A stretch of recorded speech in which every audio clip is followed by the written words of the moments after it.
Blog Talk Radio. Well, here we go, ladies and gentlemen. Across this great country, coronavirus might still have a grip on some states. Nobody has a grip on this American Sports History podcast, hosted by my good friend Peter Ray, live from Cleveland, Ohio. Yours truly, Mark Mancini, producing 347-205-9631. Without further ado, let me give him the podium, the mic, and the red carpet. First of all, Peter, how are you? Second of all, how can people get a hold of you? Third of all, you got a guest that's huger than Charlie Sheen in Major League. Hi, Mark. I'm fine. I have a YouTube channel. It's my name, Peter J. Ray, R-E-A. I have a website, Adventures in History with Peter J. Ray. We've made 171 Cleveland baseball videos every year, Cleveland baseball history from 1869 2019, including the 20 Negro League seasons. Before I introduce our guest, I'd like to do a little promotion for the Primetime with the Stables Network. Every Saturday there's a show, West Coast Bias, from 9:30 to 10:30 a.m. with David Rice and Grant Avis. Also, Legacy After the Locker Room, 11 to 11:30 a.m. This is Pacific Standard Time with Kayla J. Bradham. And White Cut Podcast from 12 to 1 p.m. with Jeff White. Today's guest is Mike Gallo. Mike was a Major League Baseball player from 2003 to 2006, all with the Houston Astros. He was a part of the first Houston Astros team to win a National League pennant. And wonderful. It's an honor and privilege to have you on the show tonight, Mr. Gallo. Thank you, Peter. It's a pleasure being on the show, and I love talking baseball and, going back through the archives in the mind and, and talking about today's game and the future of the game. It's awesome. I'm happy to see baseball back during these COVID times. I mean, America needed it, and I'm happy to see it succeeding. So, keep COVID away and keep playing baseball. Right. Well, I was just thinking about the average. There's the stereotypical baseball player that doesn't have a lot of personality because, they develop themselves as an athlete, and but that's certainly not the case with you. I strongly believe, based on, we talked this afternoon for quite a while, and I thought, when the Astros won the 2005 National League pennant, it must have, a major factor must have been the wonderful, positive spirit of Mike Gallo. Yeah, thanks. One of the things that as I was going through the minor leagues was I had some veterans, I had some scouts mentioned to me. One of them by the name of Doug Deutsch.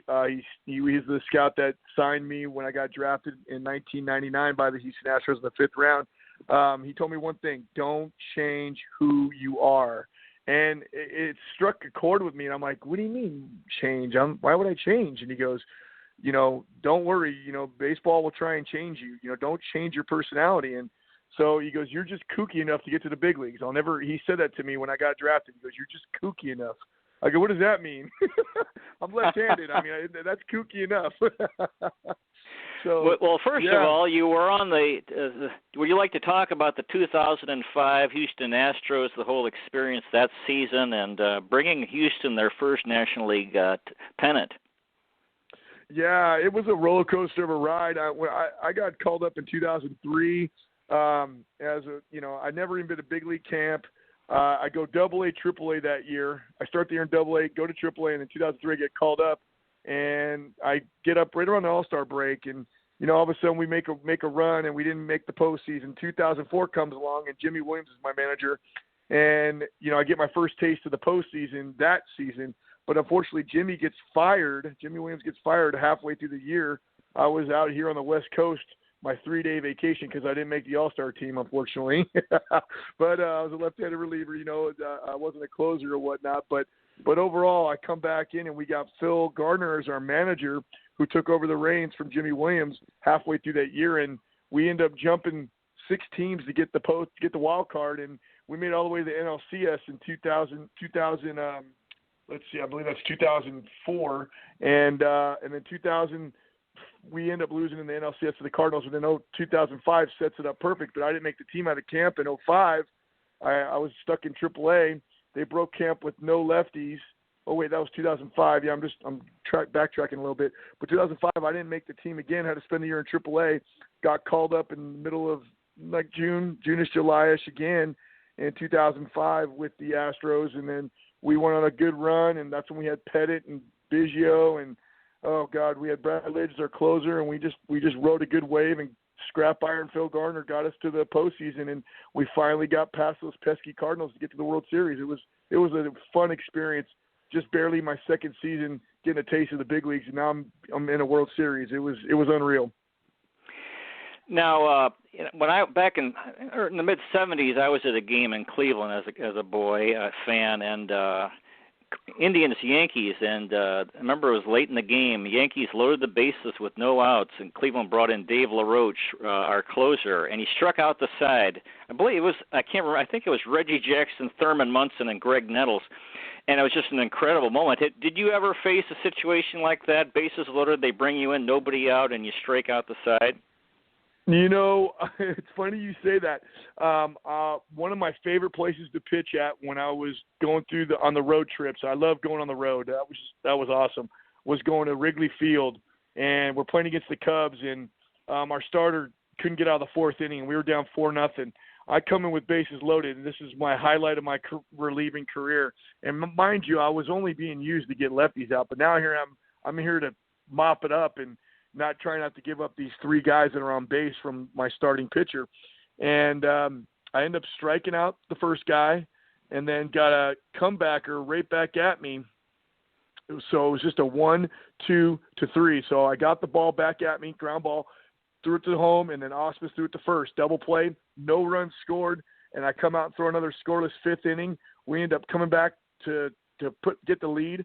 So I vultured. I don't want to call it I vultured the win, but I ended up getting a major league win out of that situation because I threw 2 innings of no run, no hit ball, and got the win. And our bullpen came in and saved the rest of the innings, and it was one of my most memorable experiences. I mean, to me, striking out the side would have been cooler, but I still think getting that double play back at me, every pitcher dreams of getting a ball like that on a bases loaded jam, the ball right back at you. It's fired to the plate, and the plate fires at the first base. It's just awesome. Now, you hear stories of pitchers getting rattled by base runners who are a threat to steal, and how did you have trouble with that? How did that go for you? You mean like when runners are on base and I'm holding the runners, make sure they don't take off on me? Is that what you're getting at? Yeah, or if a guy steals a base on you, and you hear pitchers losing their composure after something like that. Yeah. You know, with me, lefties have a little bit of an advantage because we can look at first base and see the lead, and we can mess with guys, quick pitch to the plate. There's a couple different things we do. I didn't have quite a good pickoff move. I picked my former teammate's Andy Pettit's brain because Andy Pettit was known to have a great pickoff move for a lefty, and I tried to learn from him a little bit. But, ironically, I never got rattled because if I felt uncomfortable with a lead, I'd throw over there. But most of the time, I'd get a sign from the catcher, from Brad Ausmus, that would say, hey, we're going to do a pickoff play here. And that's based on a runner maybe going on my first move. As soon as I make any kind of movement, the runner's going to take off. And I've gotten a couple pickoffs during that way because, like I said, the runner will take off on first move. I don't really read the batter. Like, I see lefties when they lift their leg and they're looking at first base, they're reading to see if the runner's going to go, and they almost pause, and then they go to the plate if he doesn't go. And to me, it's terrible mechanics. It's very hard to throw a strike if you're so worried about that runner. So I would make up my mind when I come set. And as soon as I lift my leg, I'm gone. I make my decision. I'm going to the plate. So I never really got rattled. But, I didn't have quite a good pickoff move, but I thought I did a decent job holding my runners on. Did you ever bat in Major League Baseball? I sure did. I had 4 Major League at-bats. I'll never forget my first Major League at-bat. I'm facing Ben Sheets, and he was throwing about 94, 95 miles an hour. And here I'm up there with a wooden bat. My last at-bat that I ever had in an official game was with an aluminum bat at Long Beach City College back in 1996. So here we are in 2003. I'm getting a Major League at-bat. And I basically choked up on the bat, and I said, you know what, if he gives me all fastballs, I just thought about, when I watch pitchers face pitchers, they usually just give them all fastballs. And so my first at bat, I grounded out to shortstop kind of weakly. I slapped at the short, and I guess the shortstop didn't think I was going to run, but I was running like I was in a track meet, and it was bang bang at first base. I was pretty impressed with my speed, so I ended up not getting my first major league hit, but eventually word got around that I made contact. So then my last at bat I had in the big leagues, I was facing a lefty in Milwaukee. He throws me nothing but curveballs. I was kind of frustrated about that. So I struck out on a curveball in the dirt, and Mike Matheny was the catcher at that time. The ball kicked off him, and it was a swinging strike three, and first base was unoccupied. So I ended up going down to first base, and he didn't even bother throwing the ball, and I was safe. And then Biggio comes up and hits into a 6-4-3 double play, and I'm sliding into second base trying to take out the shortstop. It was pretty fun. So you were 0 for 4? I was 0 for 4, but I made eye contact 3 out of 4 times. But the one time I got on base is when I struck out. So you were a threat at the plate. Yeah, because I had some speed. If I put the ball in play, I had a chance to beat it out. And my third at bat, I thought I got my first big league hit. I tried to dink it in center field a little bit. I had a full swing, but it just was a dinker, and center fielder must have been playing pretty shallow because he caught it, and I was kind of bummed. But it was all right. Now, I want to throw some names at you, Mr. Gallo, and see if anything comes to mind. I just picked some names from guys on the teams you played on. The 2003 Houston Astros, Brad Ausmus, Jeff Bagwell, Jeff Kent, Craig Biggio, Jose Vizcaino, and Roy Oswalt. Any stories come to mind from any of those fellows? Oh, yeah. There were stories about Jeff Kent, from the media, and how he got in a fight with Barry Bonds in the dugout. Him and Bonds didn't get along too well, and Kent was one of those guys where, with my personality, I'm Mr. Happy-go-lucky, and he's kind of an introvert, really serious. When you're in between the lines, you're going to battle, and you do want Jeff Kent on your team because he was that kind of competitor, and I'll never forget, I'm in the clubhouse one day, and he's looking at a magazine, and he's into off-roading vehicles, quads, motorbikes, motocross, and I told him, I just came up to him, I said, hey, Jeff, I'm interested in buying a quad, what is a good brand to get, and he opened up to me like a book, and he talked to me about it, and he's like, if you're serious about it, let me know, and I'll help you out, and, I never did get around to buying one of those, but he was really big into those things. But other than that, he stuck to himself. I didn't hang out with him too much. But another good story about Roy Oswalt, my rookie year, not my rookie year, but my first call, I went from college to pro ball. I threw 123 innings at Long Beach State my senior year, and then I got drafted. A month later, I found myself in Auburn, New York, the New York Penn League for advanced rookie ball for first-year pro guys or guys that were still young. And, I came out of the gate as a starting pitcher, and I did well my first 2 starts. And the pitching coordinator, Dewey Robinson, came in, and he goes, Mike, we're going to move you over to Michigan, our long season club. They've been together since April. They went to spring training, and they broke, and they've been playing since April. So, they had some injuries, and we're going to send you over there to help them out. They need a starting pitcher. I'm like, okay, great. So I get over there, and I didn't know nobody on this squad on that team, and here I am sitting in the stands doing a radar gun because usually the starter, that's 2 days before they start, they're on the radar gun, and the day before they're behind the plate in the minor leagues doing the game chart, so you could just kind of scout the hitters out and make your own notes on hitters, who swings first and all that stuff, or swings first pitch and all that. So I'm up there, and my first experience for Oswalt is he's out there pitching, and he's not that big. He's about 6 feet tall, but man, I'm doing the radar gun. He's throwing the ball 94 miles an hour, and it looked like nothing. I couldn't believe he was throwing 94 so easy. And I'm thinking to myself, why is this guy in the minor leagues? This guy should be in the big leagues. And then the next starter was Johan Santana, and that was another guy that was a major league all-star. But Roy was from Mississippi. We're Mississippian. Southern California guy meeting a kid from Mississippi. There's a little cultural differences going on. So he thought I was pretty crazy, and I thought he was pretty country. So we got along just fine, and we became good buddies. And Roy's a really good guy. And Jose Vizcaino, this guy could come off the bench and get a base hit. That's what I remember about Jose Vizcaino. And age didn't matter to him. He could come out and hit a 98 mile an hour fastball off somebody, no problem.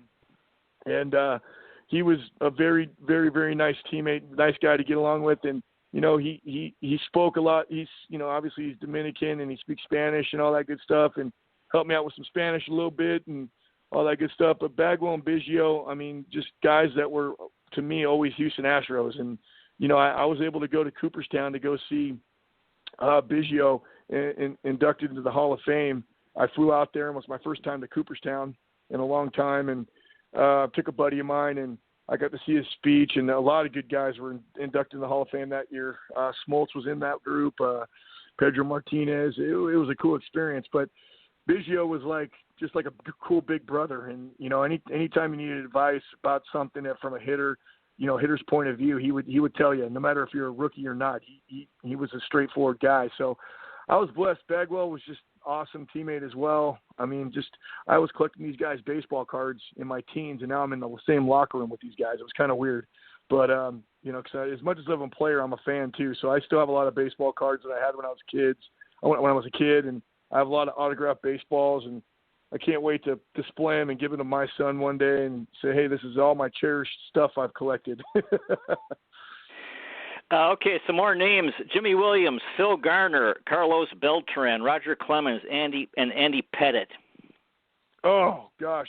So Jimmy Williams, talk about a throwback kind of manager. I remember him when he was with the Red Sox. I didn't know anything about him. When I first got called up my rookie year in 2003, I had to go to the office to go say hi to Jimmy, and I didn't even know Jimmy because I was never in big league camp, so I never got to meet him. And Jimmy goes, "Hey, Lefty," and I'm like, "How's it going, Jimmy?" And I go, "Hey, I'm thankful for the opportunity to get a chance to help out in the big leagues, and I'm just doing the song and dance." And he's like, "Mike," and he sits back in his chair and he goes, "Mike, do you have any problems with me, calling a pickoff to the first base? If you have a guy on first base and I'm calling a pickoff, if I do it 2 times in a row?" I'm like, "No, not at all." And he goes, "What about if I tell you to pick over 3 times in a row? Are you going to have any problem with that?" I'm like, "No." I go, "Skip." I go, "You can tell me to pick over there 10 times in a row. I'm in the big leagues. I'll do whatever you need me to do. I want to help the team win." And he just chuckled. But Jimmy was like a grandpa to me. He was just his baseball knowledge. God, I never really got a chance to pick his brain, but he was kind of quirky, but he was cool. And then Phil Garner was my second manager, and he's got us to the promised land.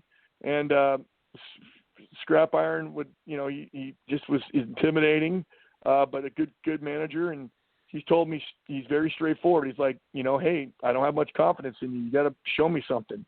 He'll tell you that. And he told me that once, twice, a couple times. He's like, "Show me something. I want to see some, get some results out of you, really result orientated."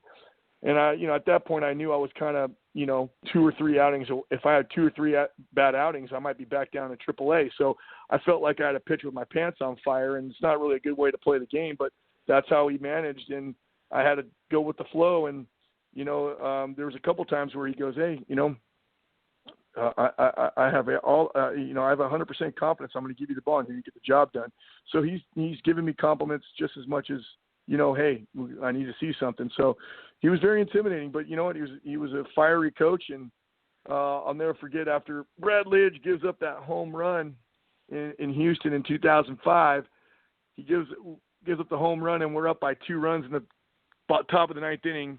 Houston's never been to the World Series, and here we are, 1 out away, and Pujols hits a 2-run or 3-run home run to basically put us in the hole, and we couldn't come back in the bottom of the 9th. And I'll never forget walking back into the clubhouse, the locker room that night, and Lidge is bummed out, Lidge is pissed, and that's our closer. And then Scrap Iron Garner, I hear him storming off down the hallway going, "Explicitive.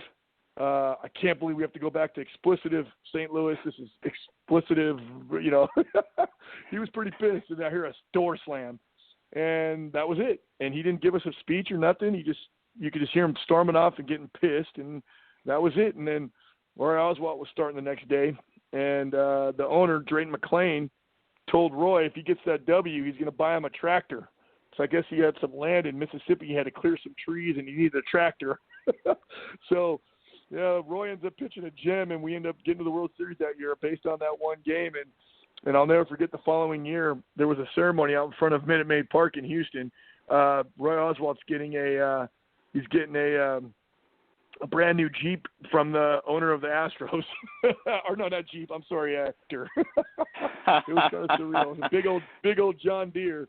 But yeah, I mean, it was, being at the big league level, the hardest thing is for a rookie and a guy young is just the feeling of that you belong there and that you belong there and you're a big league hitter and don't doubt yourself, and it was kind of intimidating going to the clubhouse with guys that have been in the big leagues 10 plus years, and you've seen them on TV doing their thing, and now you're teammates with them, and you just got to just keep believing in yourself. At that point, it's all mental. It ain't physical. It's all mental at that level, and you just got to keep your head straight and stay positive, be cocky, but don't be an idiot, So it was. I learned that from some good veterans. It was a really cool experience being with teammates with those guys. Well, that's what I was thinking. If you, when your kids grow up, get older, and you decide to go into coaching, I'm sure you'll, make an impact because you have this positive spirit, and which, like you just said, the mental part is so important, and so you could, really play a crucial role as a coach. Yeah. I mean, one of the things that I was taught, Dave Snow was my head coach down here at Long Beach State. One of the greatest college coaches I was ever around. And, I got to a College World Series with Dave Snow at Long Beach State. And he had, just like I came out of nowhere to be his Friday night starter and be a guy for him and help him win games and help the program win games and all that good stuff. And Dave Snow taught me in college failure, and I had another sports psychologist. We had a sports psychologist in the name of Ken Revisa, and he passed away a couple years ago unexpectedly, and he had a book called Heads Up Baseball, and it's all about the mental game of baseball. And those, if anybody's listening out there that is playing this game, especially the teenagers and the guys that are getting into the college ranks, that book will teach you how to succeed in the worst environments of the game, meaning when you fail. And this game's built around failure. And I was taught failure is positive feedback. And I'm like, what the heck does that mean? And it's just like when you fail, learn from it. How did you fail? How do you come back from that failure and be better? And, taking the game one game at a time, one pitch at a time, simplifying the game, controlling your breathing. I mean, this book and what this guy taught me in college was just, it was amazing, which helped me get to the next level. And there's some guys that bought into it, some guys didn't. A lot of guys don't like to have a mental side of the coaching part of baseball, but it's 80% mental, 20. I'm going to even go farther than that. At that college D1 level and above, 90% mental, 10% physical. That's how it is.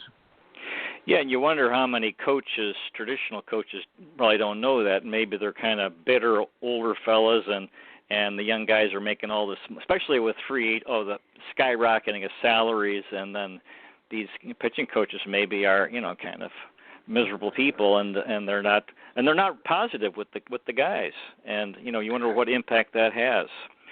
So yeah. A guy like you could have a big impact, positive impact on a team. Yeah. One day, I give pitching lessons on the side here or there. Right now with the COVID situation, there's not a lot of stuff going on at the field and stuff like that. But this fall, I have a feeling I'll be getting back more into it once this thing calms down, and we'll get back to the park, and I'll be helping some kiddos out and all that good stuff. But yeah, I love the coach. I just can't wait to do it for a job. That would be awesome. Was there a player you feared facing most, or what was the hitter you faced that scared you the most? Yeah, as a big leaguer, you never want to say anybody scares you. I think okay. respect. I think respect.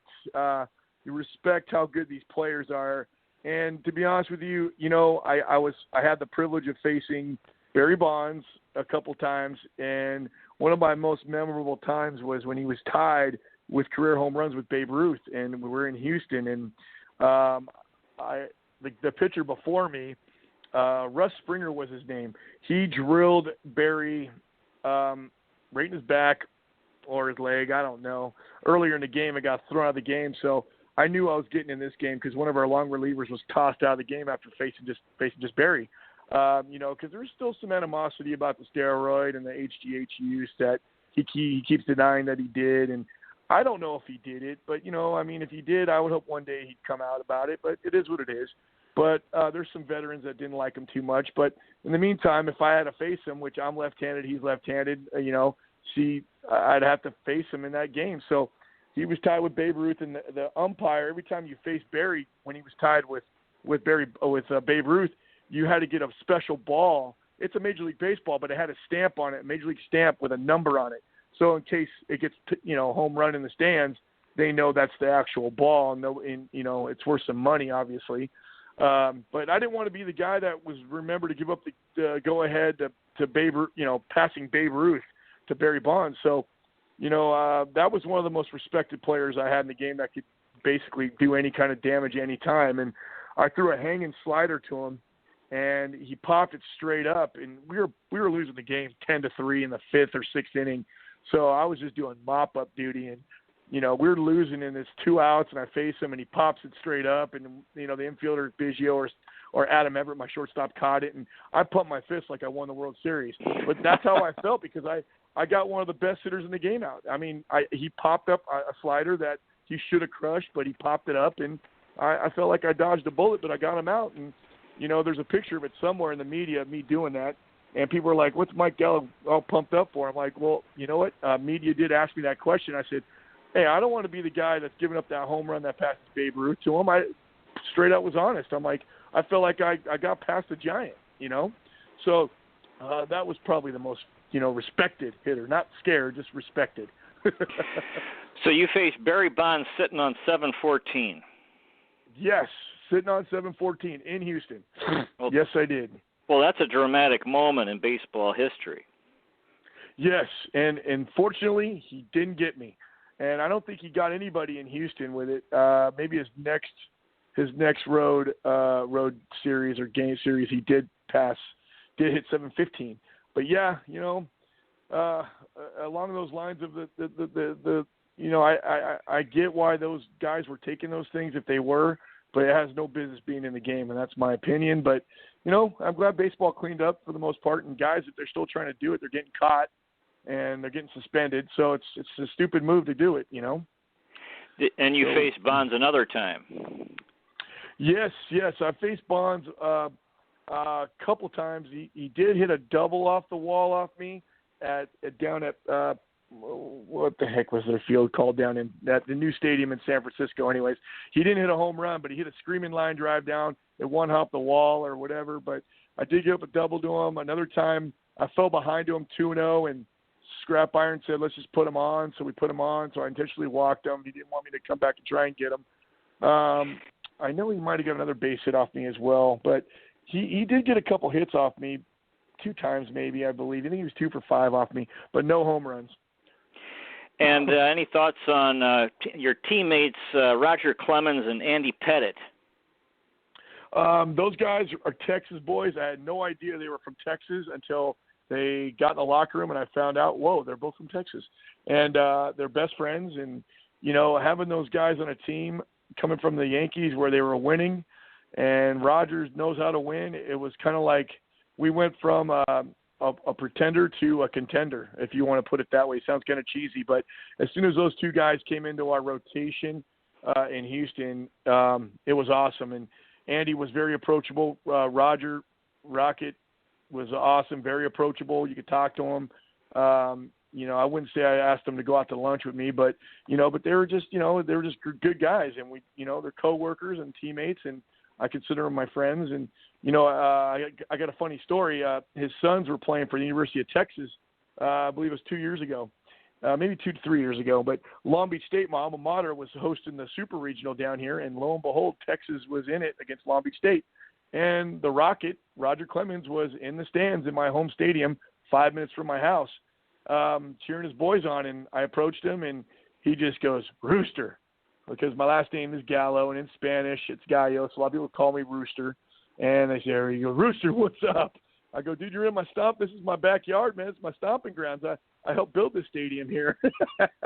And he took a picture with me, and he was awesome. But he had to have some security around him, And unfortunately, some local fans were giving him crap about the steroid use or HGH. It was kind of a bummer, but it is what it is. But but overall, they were just great guys, and I picked Andy's brain about his pickoff move, and they're just good guys, really good guys, and they can eat it up. Well, we're out of time, Mr. Gallo. Any final thoughts? I just say thank you so much for keeping the game. Bringing up the history is so important part of the future, and this game was built on the past, and it's so good that we have guys like you and Mancini. We're having a good time talking sports, and baseball to me is the greatest sport in the world. You could get your butt kicked in it, and you could still be a winner, and that's what's great. For pitchers, we just got to keep throwing strikes, and hitters. You bat 300, you're having a good time. 7 out of 10 times you're getting out, but if you just get 3 hits out of 10 at bats, you're a successful hitter, and that's what's great about baseball. Well, thank you so much, Mr. Gallo, for being on the show tonight. I really appreciate it. It's been wonderful having you. Mike Gallo, former MLB pitcher for 2003 to 2006 with the Houston Astros, and helped the Astros win their first National League title pennant in 2005. Next week, we're going to have Jeff Juden on the show, former MLB pitcher. Dear listener, may the road rise to meet you. May the wind be at your back. May the sun shine warm upon your face, and rains fall soft upon your fields. And until we meet again, may God hold you in the palm of his hand. Good night, everybody.